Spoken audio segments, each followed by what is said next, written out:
I thought we should check in and see how our favorite Vice President, Kamala Harris, is doing. Because you see, things haven't been going so well for founding member number one of the Yellow School Bus Appreciation Society. Opinion polls show that most Americans don't have a high opinion of her. And some recent news articles, like this one in the New York Times, which claims to have spoken to dozens of senior Democrats, none of whom think she is up to the job, well, that suggests that they might be right. But are they? Well, I guess in an attempt to play cleanup on aisle Kamala, her team arranged for her to do what they presumably thought would be a softball interview with NBC's Andrea Mitchell. Let's have a look and see how that went for her. Here's Mitchell asking the vice president why so many people think she's not the right person to sit on the ticket next time around with Joe Biden. Dozens of Democratic leaders are saying that they not only don't think that he's the strongest candidate, considering the larger field that could be possible given his age and other defects. Whoa. Hold on there. And other defects? Now, it's pretty telling, I'm sorry, that outlets like NBC are finally acknowledging what the rest of us have known for literally years, i.e. that this man is literally unfit to be president. Anyway, let's keep going. Roll the tape. They don't think that you are the right person to be on the ticket. Why do you think that? I think that it is very important to focus on the needs of the American people and not political chatter out of Washington, D.C. I get it now. She's just focused on the needs of the American people. Right, okay.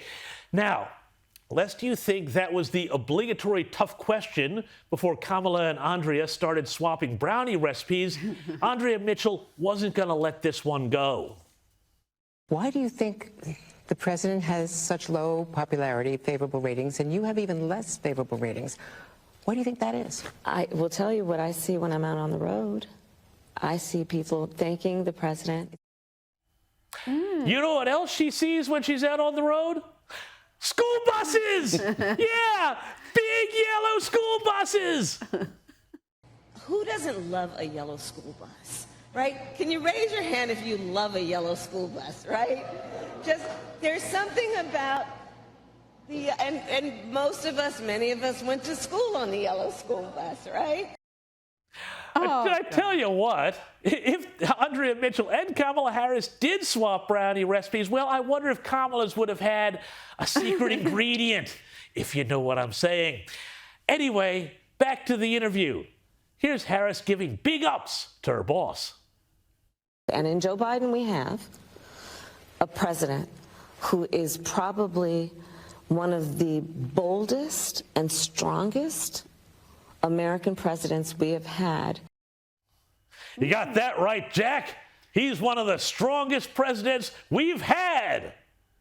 By the way, that's why I'm not sedentary. I get up and no, let him go. Let him go. Look, the reason I'm running is because I've been around a long time and I know more than most people know. And I can get things done. That's why I'm running.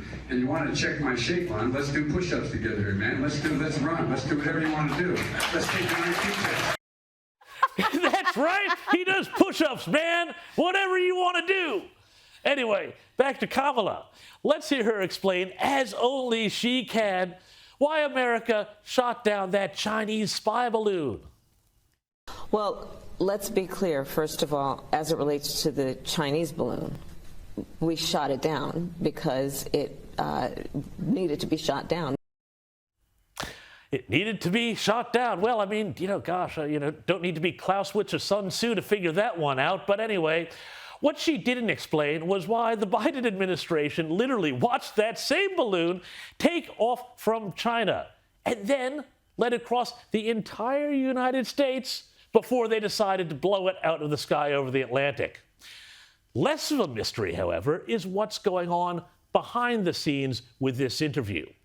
Democrats, they are watching the Republicans get ready to have an intergenerational civil war between the old guard, represented by Donald Trump, and a new generation of leaders, represented by the likes of Ron DeSantis and Nikki Haley.